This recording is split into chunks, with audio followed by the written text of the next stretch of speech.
Exodus chapter 8. Then the Lord said to Moses, "Go to Pharaoh and say to him, 'Thus says the Lord, let my people go, so that they may worship me.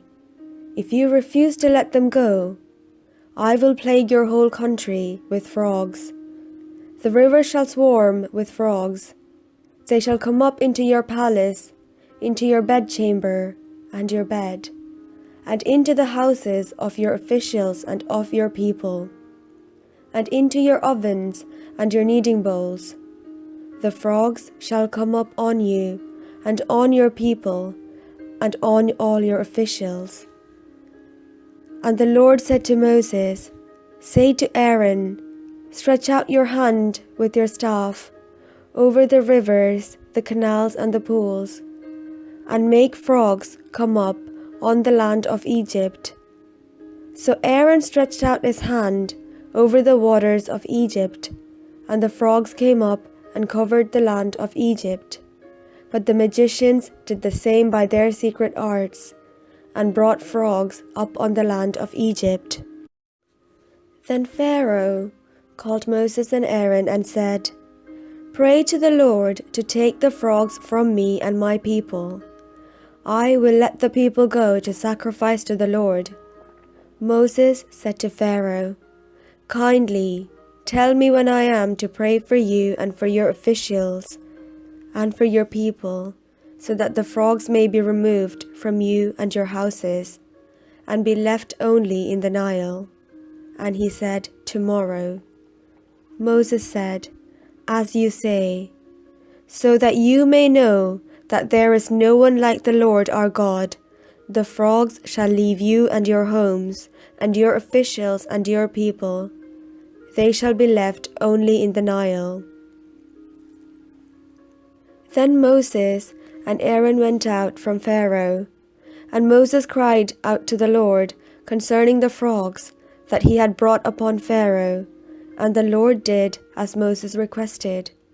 The frogs died in the houses, the country yards and the fields, and they gathered them into heaps, and the land stank. But when Pharaoh saw that there was a respite, he hardened his heart and would not listen to them, just as the Lord had said.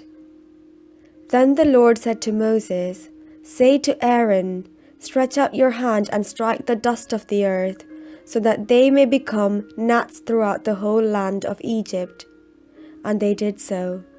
Aaron stretched out his hand with his staff and struck the dust of the earth, and gnats came on humans and animals alike.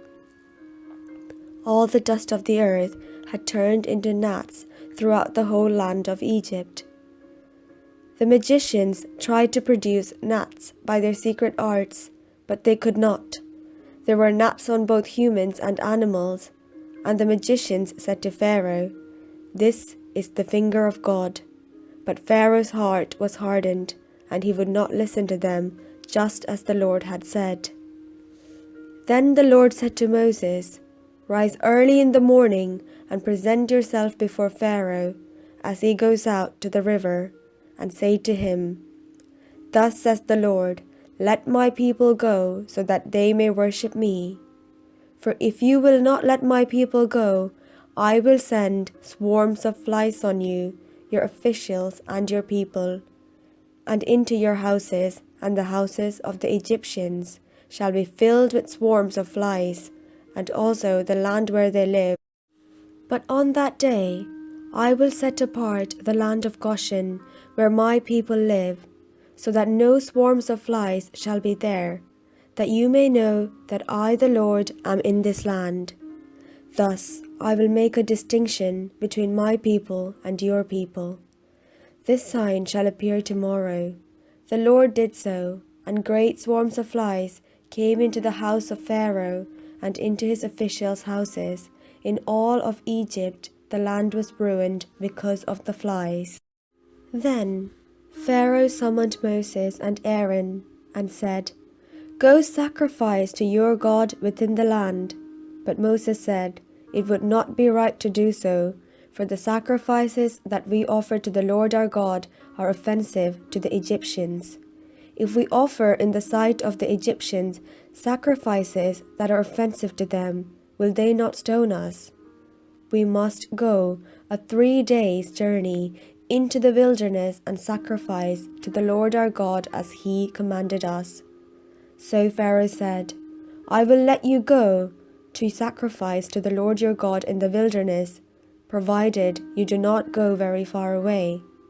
Pray for me." Then Moses said, "As soon as I leave you, I will pray to the Lord that the swarms of flies may depart tomorrow from Pharaoh, from his officials and from his people. Only do not let Pharaoh again deal falsely by not letting the people go to sacrifice to the Lord." So Moses went out from Pharaoh and prayed to the Lord, and the Lord did as Moses asked.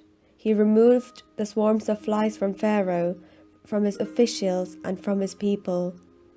But not one remained. But Pharaoh hardened his heart this time also, and would not let the people go.